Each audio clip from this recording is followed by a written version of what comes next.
Ketika negeri ini merdeka di tahun 45, persentase umat Islam itu 99, sekian persen. Memang jumlah umat Islam waktu itu penduduk negeri ini sekitar antara 50 jutaan. Sekarang dikejutkan bahwa 73 tahun merdeka sudah menjadi 83% dari 99%. Berapa tahun bergerak?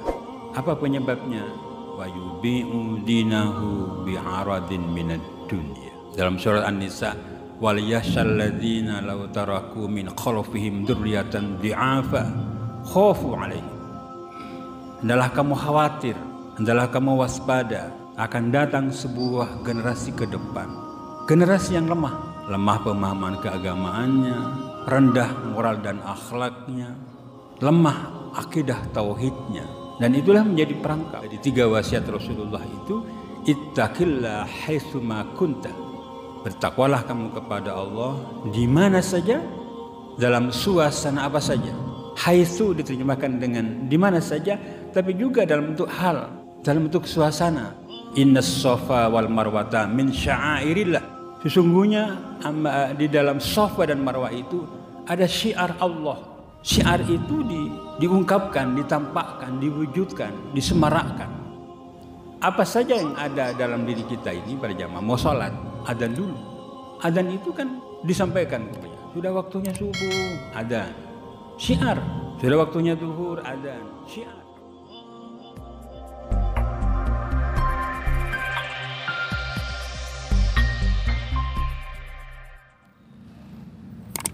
Jamaah sholat subuh, Bapak Ibu sekalian, yang insya Allah sama-sama mendapatkan rahmat Allah, barakah Allah, ampunan maghfirah dari Allah Subhanahu wa Ta'ala. Hari ini hari Ahad, tepat tanggal 9 Dzulqa'dah 1442 Hijriah. Tinggal menghitung waktu, kita akan memasuki bulan Dzulhijjah,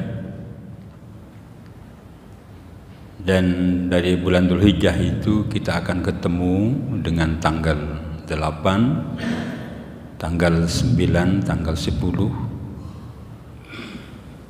Apa yang mesti kita lakukan pada tanggal 9-nya sudah kita ketahui bersama, dan tanggal 10 adalah hari nahar Idul Adha, Idul Kurban, bertepatan dengan tanggal 20 Juli 2021, dan kita melanjutkan pada hari-hari tasyrik tanggal 11, 12, 13 Dzulhijjah. 3 hari itu masih bisa melanjutkan penyembelihan hewan kurban, dan jauh sebelum tanggal itu, hari-hari ini sudah biasa Rasulullah mengingatkan para sahabat, yang kemudian dilanjutkan oleh sahabat-sahabat Rasulullah untuk mengkaji kaifiyah, mengkaji keutamaan ketika akan memasuki bulan Dzulhijjah. Pada sisi lain, pada jamaah, 3 bulan berturut-turut, bulan Ramadan, bulan Syawal, bulan Dzulqa'dah ini menjadi momen yang luar biasa sebetulnya kalau kita ingin meluaskan pemahaman keislaman di antara kita. Sebab kualitas diri sebagai seorang muslim penting untuk dikawal setiap saat. Kualitas diri sebagai seorang mukmin perlu dikawal setiap saat. Itulah yang disampaikan Rasulullah dalam bentuk warning-warning, peringatan-peringatan. Salah satu pernyataan Rasulullah yang diulang-ulang, kalimat dimulai dengan sayati 'alan nasi zamanun. Ini luar biasa kalau kita terjemahkan dengan fakta-fakta yang ada, pengalaman-pengalaman yang sedang kita hadapi hari-hari ini, akan datang sebuah zaman. Setelah itu Rasulullah mengungkapkan sesuatu yang sungguh mengerikan kalau kita jujur. Salah satunya adalah yusbiru rajulu mu'minan wa yumsi kafiran wa yubi'u dinahu bi'aradin minad dunya. Pagi-pagi kamu masih orang yang ahli ibadah, masih berkumpul bersama orang baik-baik, tetapi sore hari sudah berubah keyakinan, sudah meninggalkan identitas diri sebagai seorang muslim, sebagai seorang mukmin. Begitu cepat waktu antara dia orang yang mengawal diri sebagai seorang mukmin, sebagai seorang muslim, tetapi dalam waktu yang tidak terlalu lama dia kemudian berubah keyakinan, berubah konsistensi sebagai seorang muslim. Apa penyebabnya? Wa yubi'u dinahu bi'aradin minad dunya. Karena kamu, kata Rasulullah, menukar keyakinan yang kamu pertahankan itu dengan harga dunia yang sangat-sangat murah. Menerjemahkan bi'aradin minad dunya ini bukan semata-mata fisik, bukan semata-mata material, bukan semata-mata yang ada di hadapan kita itu sesuatu yang berbentuk, tetapi kadang-kadang strategi orang-orang luar yang ingin menjauhkan kita dari pemahaman yang benar itu dirasakan. Menjauhkan umat Islam dari keyakinannya itu dirasakan. Dan itulah kemudian secara jujur pada jamaah, ketika negeri ini merdeka di tahun 45, persentase umat Islam itu 99, sekian persen. Memang jumlah umat Islam waktu itu penduduk negeri ini sekitar antara 50 jutaan. Sekarang dikejutkan bahwa 73 tahun merdeka sudah menjadi 83% dari 99%. Berapa tahun bergerak? Apa penyebabnya?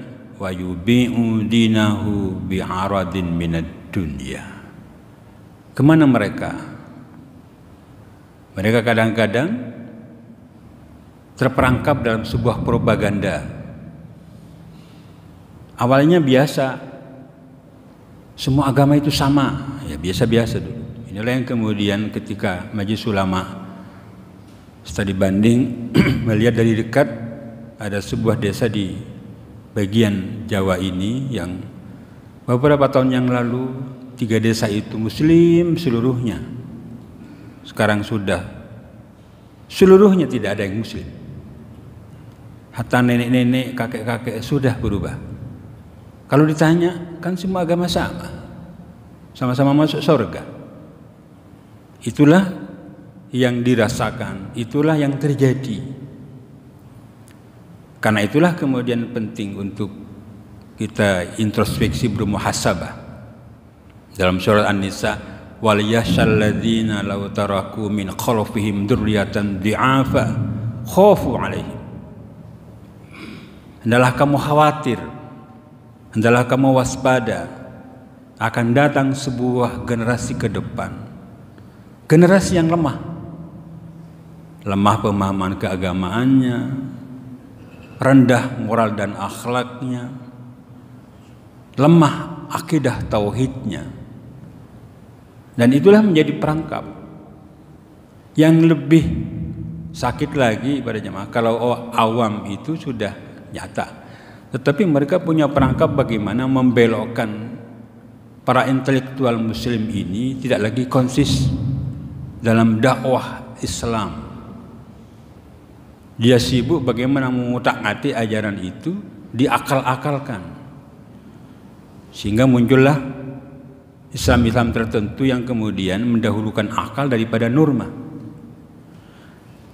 Islam ini kalau kita pahami pada jamaah, bukan hanya sekedar akal, tetapi adalah kebenaran spiritual itu. Sholat subuh yang kita kerjakan ini, kalau kita akalkan, tidak bisa. Kenapa harus 2 rakaat? Dan jangan didiskusikan. Sami'na wa ata'na. Itulah prinsip Islam. Ketika Allah sudah menghendaki, jumlahnya, waktunya, kaifiyah sholatnya, sudah ada ketentuan. Kita hanya mampu mengatakan sami'na wa ata'na. Di dalam bahasa sehari-hari mungkin, di dalam bahasa Madura itu toro oca. Kalau orang tua mengatakan seperti ini, anak itu penurut. Apa yang terjadi? Allah sayang. Belajar kamu, ngaji kamu, anak itu penurut. Sami'na wa ata'na. Maka apa yang ada pada orang tua itu akan diberikan seluruhnya kepada anak itu. Gambaran. Tidak pernah dibantah-bantah. Ketika fadilah sholat berjamaah disampaikan melalui Rasulullah, salah satu fadilah ibadah ini sholat berjamaah. Sholat subuh lah misalnya. Kemudian menurut Buya Hamka itu, kalau kamu ingin tahu siapa orang mukmin itu, lihatlah pada waktu sholat subuhnya. Tetapi kalau kamu ingin tahu kebanyakan umat Islam, maka lihatlah ketika dia berhari raya. Jadi ini tanda para jamaah bahwa kita ini senantiasa mengawal iman ini, bukan di tempat tertentu pada saat tertentu, tapi semua keadaan, semua tempat. Pantaslah kalau Rasulullah berwasiat, dari 3 wasiat Rasulullah itu, ittaqillah haitsuma kunta. Bertakwalah kamu kepada Allah di mana saja, dalam suasana apa saja. Haitsu diterjemahkan dengan di mana saja, tapi juga dalam bentuk hal, dalam bentuk suasana. Sebab ada orang yang memilih taat kepada Allah dalam keadaan butuh.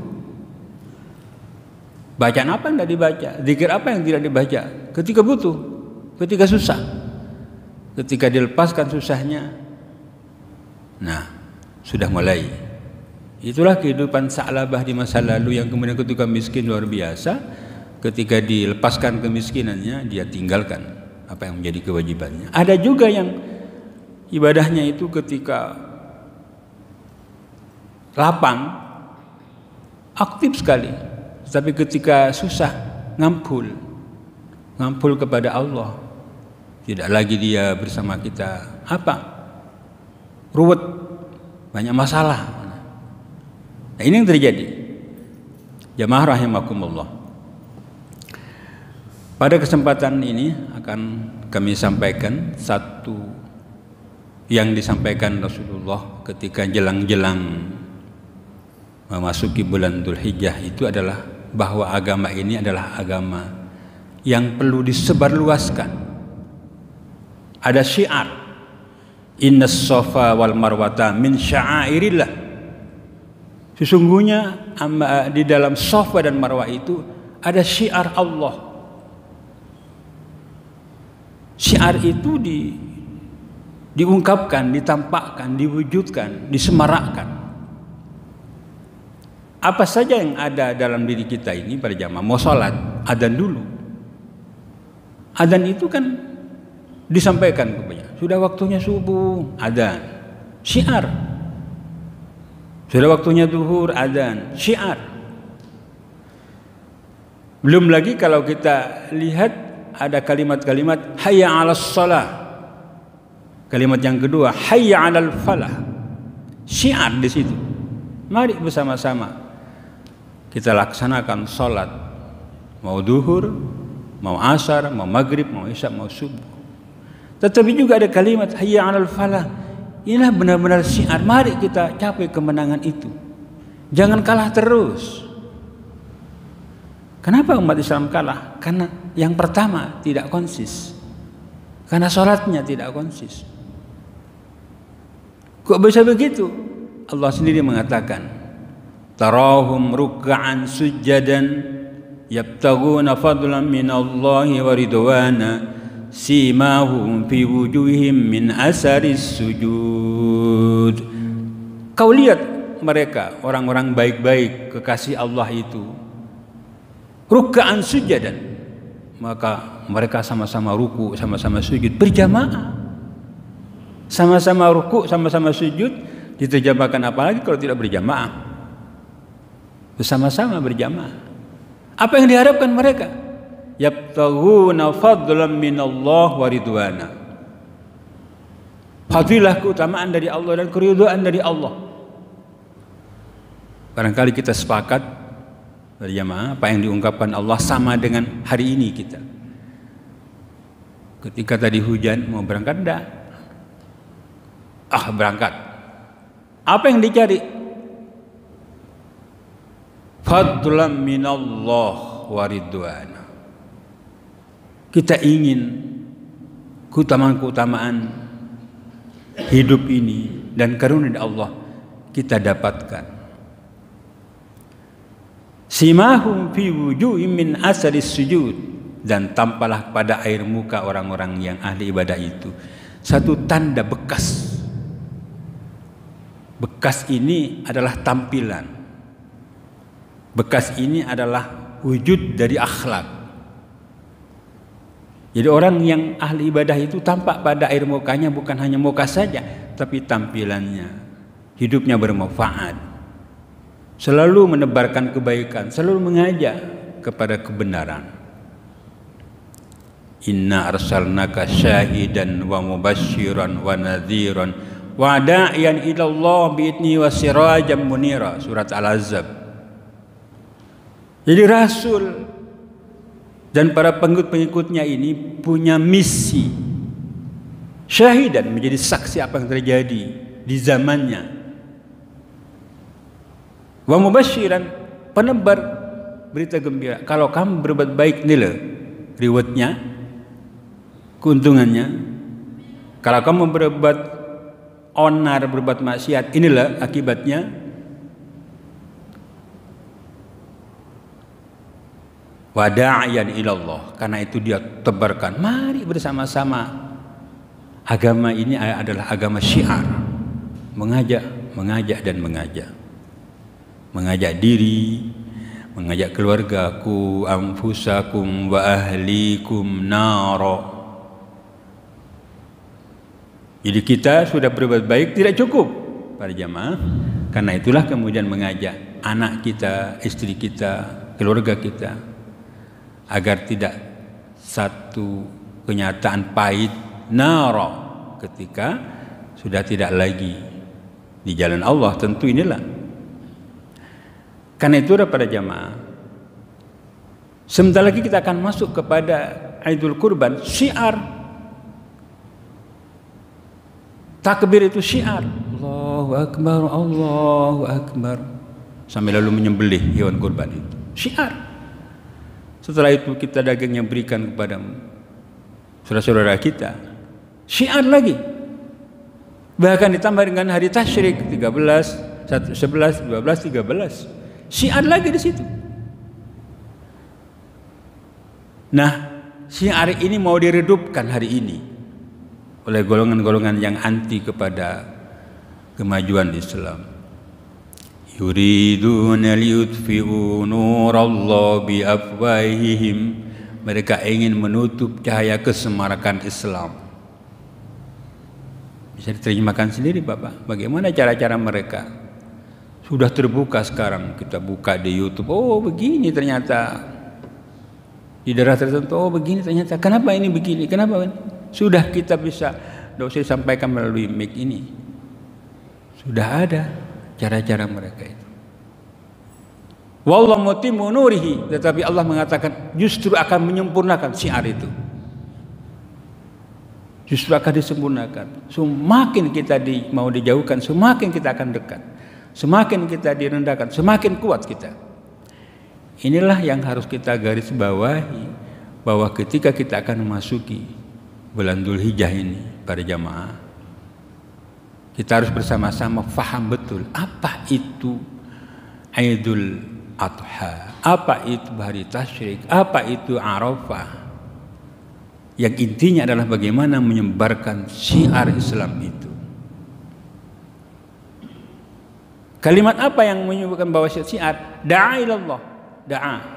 Mari bersama-sama kepada jalan Allah, jalan yang menjanjikan. Jika tidak, maka akan terjadi tabzir, peringatan dari Allah. Jadi ada tabzir, ada mubasyiran, ada naziran, ada berita gembira, ada juga berita yang menyakitkan jika tidak di jalan Allah. Basyiran wa naziran. Nah, kita ingin basyiran melalui da'a ilallah, kembali ke jalan Allah. Jamaah rahimakumullah. Indahnya Islam itu ketika kita memahami, ketika kita faham. Jadi apa yang kita lakukan itu faham dulu. Wala taqfu ma laisa laka bihi ilmun, dalam surat Bani Israil. Jangan kamu ikuti sebuah amalan kamu tidak faham. Artinya suruh faham.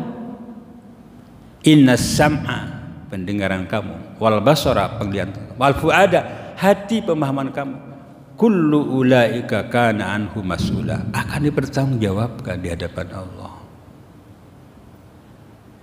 Jadi maksudnya bahwa kita itu faham agama ini ternyata mengajak kepada kebaikan. Faham kita. Ketika Rasulullah hijrah ke Taif, Masya Allah, perkiraan Rasulullah sebagai manusia biasa, ini daerah aman, daerah sejuk, daerah makmur, tetapi ada propaganda dari orang-orang yang anti Islam, yang kemudian mengumpulkan para pemuda-pemuda Saqif. Dia lempar Rasulullah dengan batu, berbengkak-bengkak Rasulullah, berdarah-darah Rasulullah. Tapi Rasulullah mengatakan, ya Allah, segera beri petunjuk dia tentang kebenaran yang aku bawa ini. Karena dia tidak paham. Allahumma hdi qaumi fa innahum la ya'lamun. Segera ya Allah berikan petunjuk dia tentang kebenaran al-Islam, karena dia tidak paham apa yang aku sampaikan kepada mereka. Nah, beberapa tahun kemudianlah menjadi faham dan akhirnya menjadi pengikut setia Rasulullah di semua jazirah Arab itu. Nah, itulah yang menjadi tugas bersama kita para jamaah untuk menebarkan bagaimana kembali ke jalan Allah, sebagaimana Rasulullah berbuat, sebagaimana juga para sahabat, yang kemudian Rasulullah berkembang di Madinah, Al-Madinah Al-Munawwarah, Madinah yang bersinar karena faham Islam, karena kesejukan. Dirasakan nikmatnya berislam itu ketika Rasulullah ada di Madinah, Madinah Al-Munawwarah, Madinah yang bersinar. Kita ingin, jadi kalau Rasulullah memberikan contoh, kita lanjutkan contoh itu dengan cara-cara Rasulullah. Jadi cara-cara yang ditunjukkan, dicontohkan Rasulullah itu tidak cukup dihafal, melainkan harus dilestarikan. Idola kita, kata orang yang mengatakan, ya perbanyak baca salawat, bagus. Tetapi tumbuhkan kecintaan membaca salawat itu dengan menumbuhkan kecintaan kepada cara Rasulullah. Cara Rasulullah berislam. Bagaimana diantaranya? Wujud syiar itu. Bahkan dengan cara menyapa kita para jamaah, tabassumuka fi wajhi akhika laka sadaqah. Cara kita untuk berteman, bersahabat, ketemu, assalamualaikum, waalaikumsalam, dengan wajah yang ceria, syiar, laka sadaqah, bagi kamu itu sedekah. Jadi sedekah itu bagian daripada syiar. Inilah yang kemudian penting buat kita para jamaah rahimakumullah, perdalam keutamaan-keutamaan kita akan memasuki bulan Dzulhijjah, sehingga kalau dirilis itu jumlah kurban sudah mulai banyak, alhamdulillah. Kalau dibagi 7 dari sekian banyak itu sekian sudah, alhamdulillah. Nah, kalau kita sebarkan lagi kesadaran untuk berkorban misalnya, kesadaran untuk meningkatkan kualitas ibadah yang lain, bertambah dan bertambah, maka akan datang barakah dari Allah. Saya ketemu dengan teman-teman itu, apa sih barakah itu? Kok ke masjid pakai baju bagus, bajunya barakah. Ke masjid pakai kendaraan yang paling bagus, kendaraannya barakah. Kalimat-kalimat itu muncul. Pakai sandal yang paling bagus, sandalnya barakah. Ada nilai manfaat. Kalau kita ada di Haramain di Mekah dan Madinah itu ada tulisan Tabarakallah, Masya Allah, Tabarakallah. Setiap ketemu itu ada tulisan-tulisan Masya Allah, Tabarakallah. Nah, inilah yang penting untuk kita pahami bersama, bahwa hidup ini harus barokah. Waktunya barokah. Nilai yang ada kita miliki. Sepeda motor kita bawa ke sini. Sepeda motor itu barokah karena digunakan untuk di jalan Allah. Barangkali itu para jamaah rahimakumullah, renungan kita di pagi ini tanggal 9 Dzulqa'dah. Tinggal menghitung lagi. Kalau tepat pada tanggal 10-nya berarti tinggal 1 bulan kurang lebih. Waktu yang tidak terlalu lama untuk kita persiapkan diri bagaimana memasuki bulan Dzulhijjah, bulan yang penuh dengan syiar. Innas safa wal marwata min sya'airillah. Syiar-syiar Islam itu harus kita dukung mulai dari diri, keluarga, berjamaah, sehingga barokah Allah akan diberikan kepada kita. Barokah umur, barokah rizki, barokah kehidupan. Barangkali itu kita tutup bersama dengan doa kafaratul majlis. Subhanakallahumma wa bihamdika asyhadu an la ilaha illa anta astaghfiruka wa atubu ilaik. Assalamualaikum warahmatullahi wabarakatuh.